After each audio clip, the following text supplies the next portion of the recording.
This audio presentation of the Gospel according to Judas is brought to you by audioenlightenment.com. Copyright 2015, all rights reserved. Editors and translators footnote.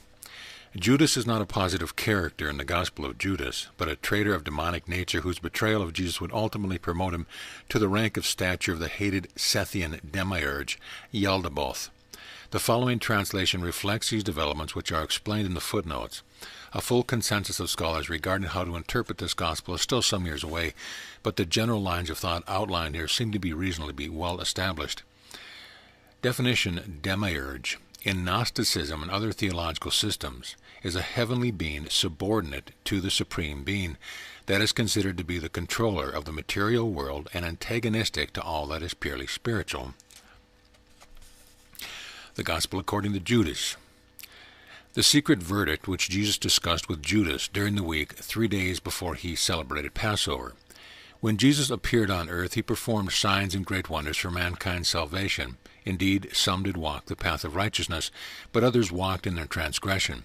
The 12 disciples were called. He began to discuss with them the mysteries of the universe and the events that would transpire. A number of times he did not reveal himself to his disciples, but you might find him in their midst as an apparition. He was in Judea with his disciples one day, and he found them sitting together practicing piety. When he approached his disciples seated together, saying grace over bread, he laughed. The disciples said to him, "Master, why do you laugh at our giving thanks? Haven't we done what is right?" He answered and said to them, "I'm not laughing at you. You are not doing this by your own will, but so that your God may be blessed." They said, "Master, aren't you the Son of our God?" Jesus said to them, "How do you know me? Amen, I say to you, no human generation will know me among any of you." But when the disciples heard this, they were vexed, enraged even, and blasphemed him in their hearts. When Jesus saw their ignorance, he said to them, "Why all the angry frustration? Your God, who is in you, and his servants have frustrated your souls. May the one who is solid among men from among you bring out the perfect person and stand before my face." They all said, "We're strong enough." But none of their spirits were strong enough to stand before his face, save Judas. He was able to stand, but he couldn't look Jesus in the eyes, and turned his face away. Judas said to him, "I know who you are and where you came from. You have come from the immortal Eon Barbello, he who sent you. His name I am unworthy to pronounce." But Jesus, knowing he was thinking about lofty things, said to him, "Come away from them. I will tell you the mysteries of the kingdom. Not so that you will go there yourself, but that you will grieve all the more when another replaces you, so that the 12 disciples might be complete before their God." Judas said to him, "Can you tell me when these things happen, when the great day of light dawns for the new generation?" But when he said these things, Jesus left him. He appeared to his disciples early, and they said to him, "Master, where did you go? What did you do when you left us?" Jesus told him, "I went to another great and holy generation." The disciples said to him, "Lord, what is this great generation that is so much loftier and holier than us, and isn't even in these eons?" Suddenly when Jesus heard this, he laughed. He said to them, "Why do you contemplate the strong and holy generation? Amen, I say to you, no one born of this eon will see that generation, nor will any host of angels from the stars lord over it, nor will anyone born of mortals attain to it. That generation is not from that eon, which is the abode of the saints, but the generation of men among you is from the human generation, power by which you rule." When the disciples heard this, their spirits were disturbed. Not one could find anything to say. When Jesus came to them another day, they said to him, "Master, we saw you in a vision. Great dreams dawned on us last night that were all alike." He said, "Why have you gone and hidden yourselves?" So they said, "We saw a great house, a great altar inside it, and 12 men, whom we say are priests, and a name. There was a crowd offering devotions at the sacrificial altar there. When the priest finished, they took the offering. We were also giving our own devotions." Jesus said, "In what manner are they sacrificing?" They said, "Indeed, some fast for 2 weeks, but others are sacrificing their own children, others their wives, in blessings and pieties for one another.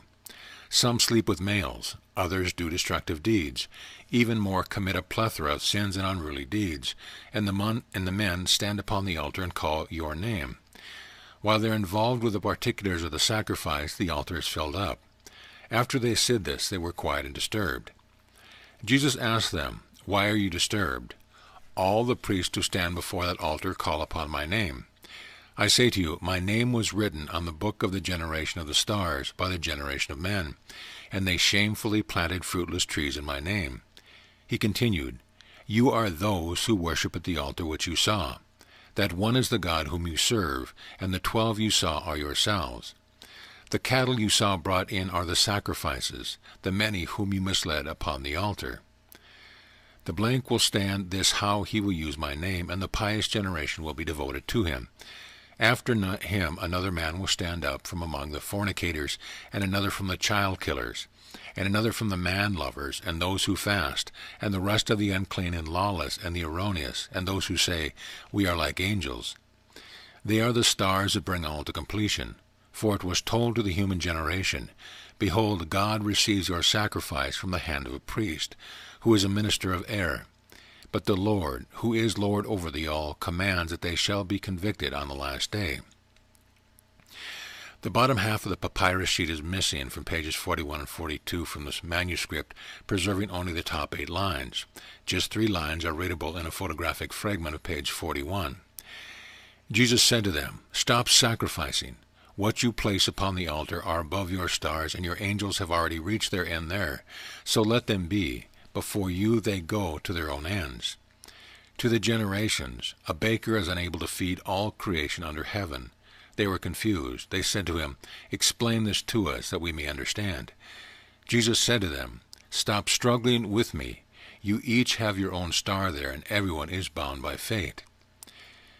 In the blank where he did not go, which the blank of the spring of tree of this eon, after a time he came to water God's paradise, and the generation will remain, in order to not pollute that generation's conduct. But this generation has it forever and ever." Judas said to him, "Rabbi, what is the fruit of this generation?" Jesus said, "Every soul among human generations will die. But when these complete the time of the kingdom, and the spirit leaves them, their bodies die, but their souls will be quickened and taken up." Judas said, "What will the other generations of men do?" Jesus said, "It is an impossible task to sow on a rock and receive fruit. So then, this is the way of the defiled race of corrupt Sophia, the hand that created mortal people, and their souls go up to the eons above. Amen, I say to you, neither ruler, nor angel, nor power can see that place that this great and holy generation will see." When Jesus said this, he left. Judas said, "Master, as you've listened to all of this, listen to me also, for I saw a great vision."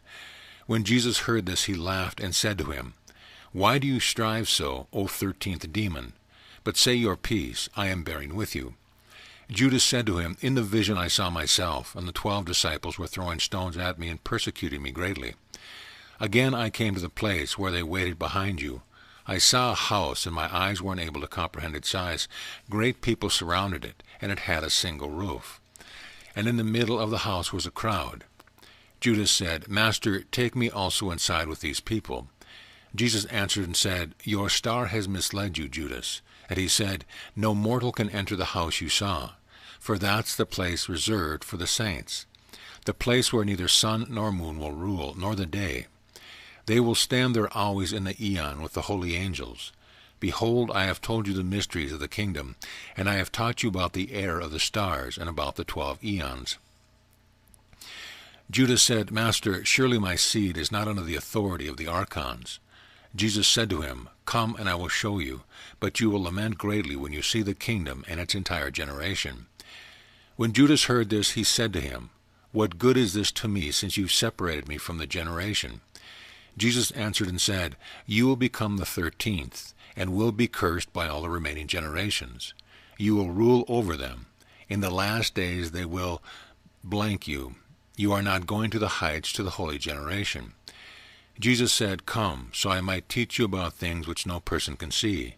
For there is a great and boundless eon. No generations of angels sees its magnitude, and the great invisible Spirit is within it. This is the one whom no angel's eyes has seen, nor a thought of a heart has received, nor is it called by any name. A shiny cloud appeared in that place there, and it said, 'Let an angel be my help.' A great angel, Autogenes, God of light, came out of the cloud. Because of him there were 4 other angels in another cloud, and they were servants for the angelic Autogenes, God of light. The 4 other angels from another cloud existed because of him. They became a help to the angelic Autogenes. Then Autogenes said, "Let Adamas exist." The emanation happened, and he created the first luminary to rule over them. He said, "Let there be angels worshipping him," and a numberless throng came into being. He said, "Let there be an eon of light," and so there was. He created a second luminary to rule over them with a numberless throng of angels worshipping. This is how he created the rest of the eons of light, and he made them to rule over them. He created for them numberless throngs of angels who assist them. Adamas was in the first cloud. This was a light which no angel could see among all those divine. And he, blank, that blank the image, blank and according to the likeness of his angels, he revealed the incorruptible generation of Seth. The 12 blank, the 24 blank, by the will of the Spirit, he manifested 72 luminaries in the incorruptible generation. The 72 manifested 360 luminaries, or 5 luminaries each. The Father is the 12 eons and 12 luminaries, 6 heavens per eon, so that there might be 72 heavens for 72 luminaries and 5 firmaments for each of them, so that there might be 360 firmaments. Power was given to them, and a great host of angels numberless for their glory and worship. Virgin spirits too, for glorifying and worshipping of all the eons in the heavens and their firmaments. The Father, his 72 luminaries, the Autogenes, and his 72 eons call the crowd of immortals universe, which is death. The first human appeared there with his incorruptible powers, but the eons who appeared with this generation, the one who contains the cloud of Gnosis and the angel, is called blank, El blank and eon. And afterwards Autogenes said, "Let there be 12 angels ruling over chaos and hell."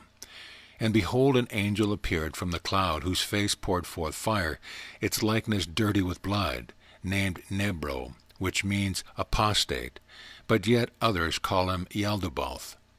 Another angel came out of the cloud, Saklas. Nebro created 6 angels, and Saklas for help, and these produced 12 angels in heaven, and each took a part of heaven. The 12 archons spoke with the 12 angels, "Let each of you serve us." And they served them. The 5 angels did likewise. The first is blank, who is called the Christ. The second is Harmatoth, who blank. The third is Galila. The 4th is Yobel. The 5th Adonai. Those are the 5 who rule over hell and the principles of chaos. Then Saklas said to the angels, "Let us create a man according to our likeness and image." So they formed Adam and his wife Eve. But in the cloud she was called Life, and by this name all generations seek after it, and each calls her by their name for her. But Sakla didn't, and the archon said to them, "Your life will be brief. Spend your time with your children." Judas said to Jesus, "How long does a person live?" Jesus said, "Why do you want to know? Adam in his generation received his time, such a period there, and he received his kingdom and his archon." Judas said to Jesus, "Does the human spirit die?" Jesus said, "This is how God ordered Michael to endow human spirits as a loan, so that they might return them. But it is the Great One who ordered Gabriel to endow the spirits of the great kingless generation, both spirit and soul.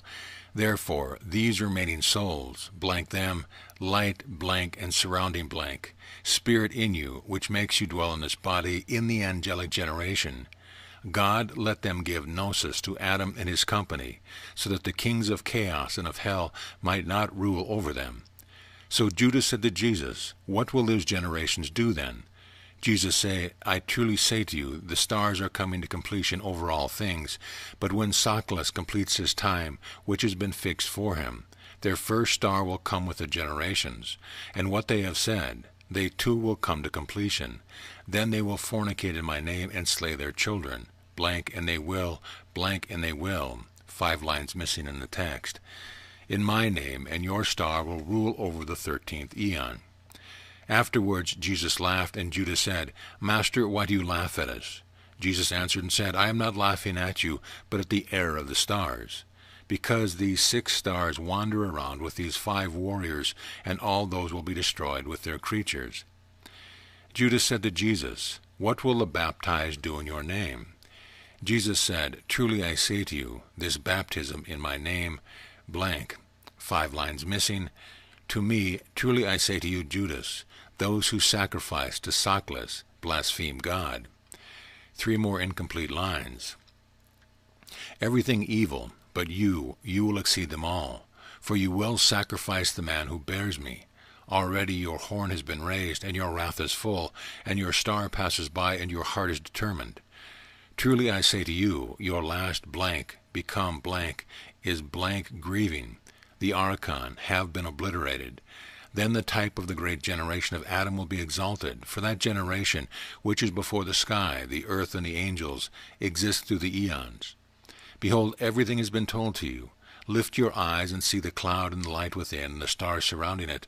The star which is leading, that is your star." So Judas lifted his eyes up and saw the luminous cloud. He went inside it. Those standing below heard a voice sounding from the cloud saying, "The great generation." 8 further lines damaged. The high priest murmured because he went to the guest room and prayed.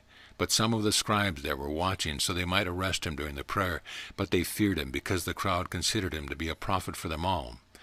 They approached Judas and said to them, "What are you doing here? You are Jesus' disciple." So he answered them as they wished. Judas took the money and handed him over to them. End of the Gospel of Judas.